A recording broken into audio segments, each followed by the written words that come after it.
Hey, how you doing? Brian Parker here again. I got a good one. We're doing our case study series, and that's where members are sending in their paperwork, and I'm taking a look and I'm analyzing it the way I would. Today's a UHG lawsuit, and it's supporting documents. I laugh at that word when it comes to debt collection lawsuits. And while I'm giving nobody legal advice, it's all the same stuff that I see in all the states that I practice in. So while this one is, I believe, a Georgia case, it's all the same stuff, and it's all the same underbelly that you can slice right through and beat them. So let's take a look at a UHG case. A quick note, tomorrow, June 20th, noon, is the beginning of our KillDebt AI. That's where everything becomes so much more easier in the AI of preparation of letters and documents and how to handle lawsuits, how to handle motions, just tons of stuff. Starts at noon, June 20th, 2025. And if you are a member of KillDebt.com, you get it for free for 2 weeks. And it's gonna cost a little something after those 2 weeks because it costs money to create this thing. So get it while it's free. If you sign up today or tomorrow before noon, all members get access to KillDebt.ai for free. So let's go and look at some good stuff. And the good stuff, I love this case. I really love this case because the supporting documents are, I can have so much fun and win this case if it's in front of me. So let's take a look at the bill of sale that supports the lawsuit. They claim supports the lawsuit. Now remember, it's UHG I, LLC versus, let's say, David Debtor, all right? So here's the bill of sale, Shazam. That's the first document in the chain of title. And you can see that the original creditor, WebBank, oh, wait a minute, it says Lending Club. Somehow Lending Club has taken over this debt and passed it on to UHG on October 23rd, 2020, and signed by your old buddy Brandon Pace that signs all these kind of trust-like documents. So let me break it down why this is easy peasy for you to win this case. So let's look at that first paragraph, Shazam, and it says Lending Corp. Well, the original creditor in the loan agreement is WebBank. You've heard, if you're familiar with fintech loans, WebBank is one of those big distributors along with Cross River Bank. And there's nothing attached to this lawsuit showing you how Lending Club has the rights to give it to the plaintiff, in this case, UHG. Let's look at the second paragraph, Shazam. For value received in further consideration of the mutual covenants and conditions set forth in the agreement. The agreement is the forward flow agreement, which also is not attached.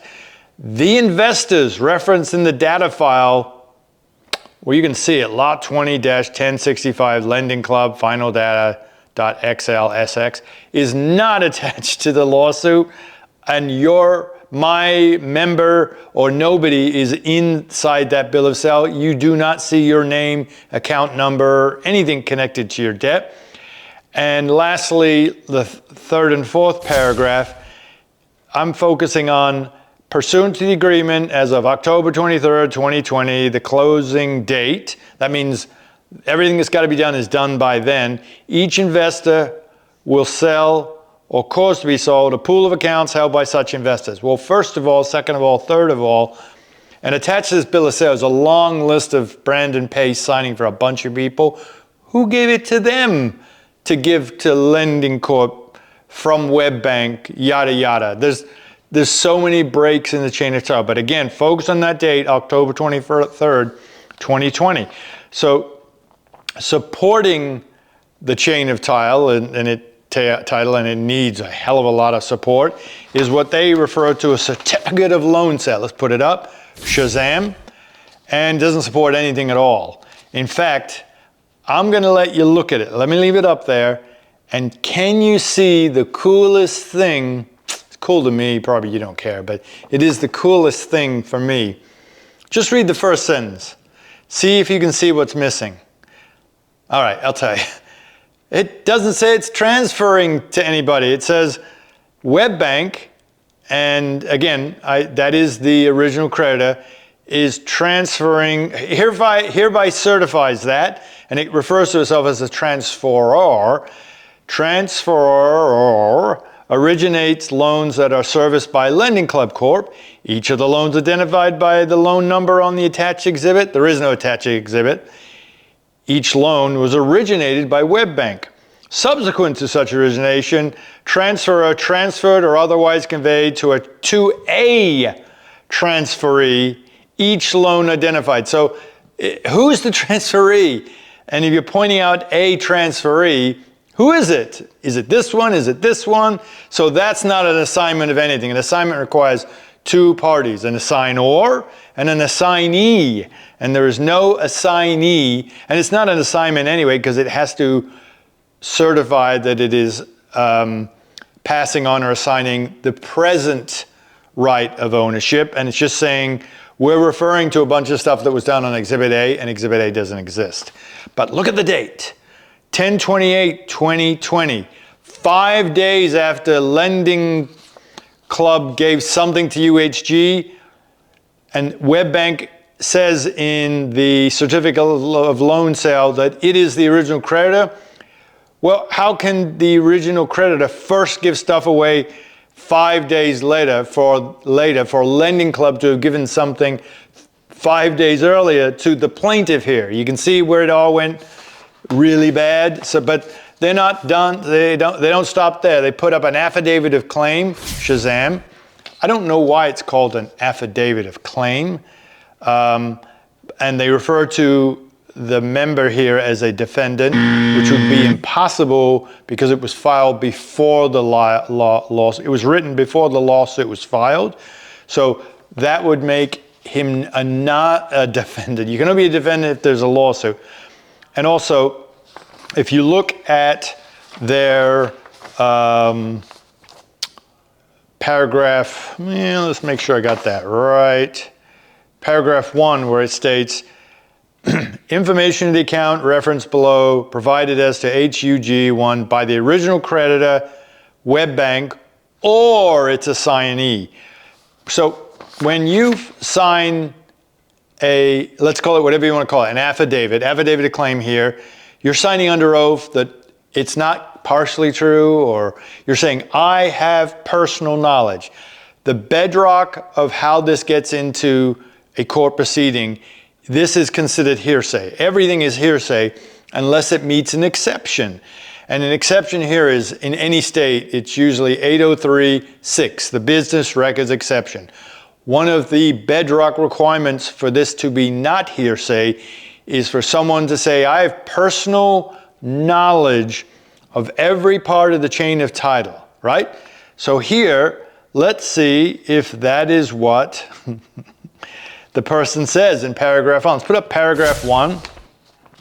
I have reviewed the books and records of plaintiff and am familiar with the account of the member here, and the information of the account referenced below provided to HUG I LLC by the original creditor, WebBank, or its assignee. Now, wouldn't you know if it's either one or the other? You'd say WebBank or Joe Schmo or whoever it is, if you had personal knowledge. But I digress because this gets better. The records are kept in the ordinary course of regularly conducted business activity. You got to say that for 8036, and are made either by a person having personal knowledge of the information contained therein, or based on information conveyed by a person. In other words, hearsay upon hearsay. He said that she said that he's got halitosis. I remember that from law school, and that's hearsay within hearsay. He said that she said that he's got halitosis.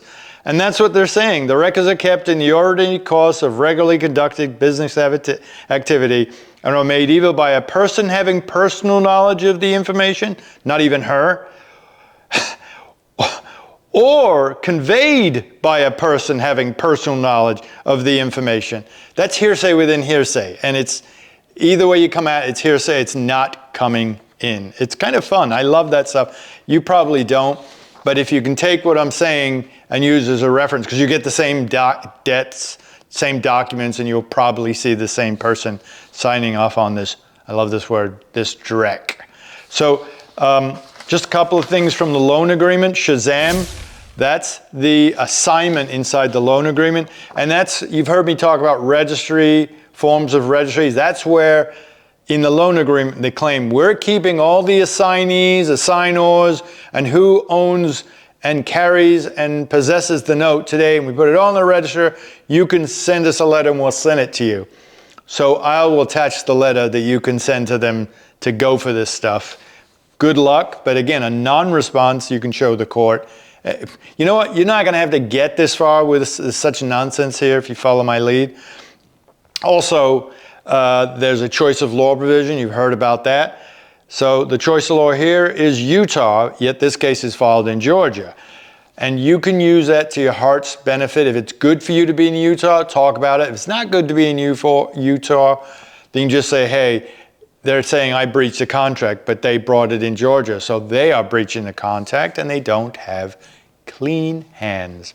They're not a member of the Clean Hands Club. So attached to this wonderful lawsuit, and again, this is an examination of, you know what? You've heard the expression, any town USA. Well, this is any debt lawyer, debt case, debt buyer case, USA. I see the same documents in the different states that I practice in. I don't practice in Georgia. I'm not giving legal advice. I'm saying, I've seen this stuff. Here's how I've handled it. And it's the same stuff, different day. Use it to your heart's content. Attach, I'll have a counter-affidavit. And I'll have an answer based on all this stuff I just told you, so you can just incorporate your state facts and law. You'll have the bad documents, you'll have my show notes, and I'll attach that letter, a registry letter already addressed for you.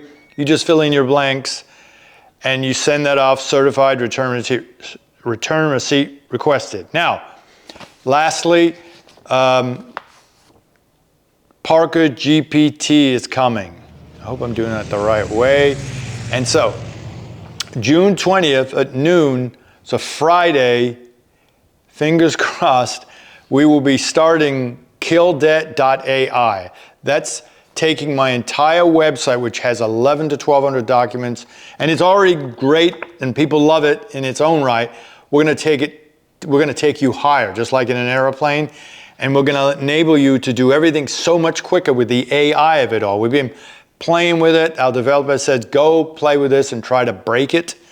And we've made it even better since when it was first developed, but it's still being developed. So we're gonna help each other now. If you're a member tomorrow when this starts, you get it for 2 weeks for free. And all we ask is that you write us a note saying, you know, you can say, hey man, it actually was pretty good, but unfortunately, we are actually looking for negative stuff for you to say to us so that we can fix it further. And in 2 weeks, when it's really going live, you will have a dynamite way to quickly respond to whatever debt collection or debt collection lawsuit problem you need a solution to.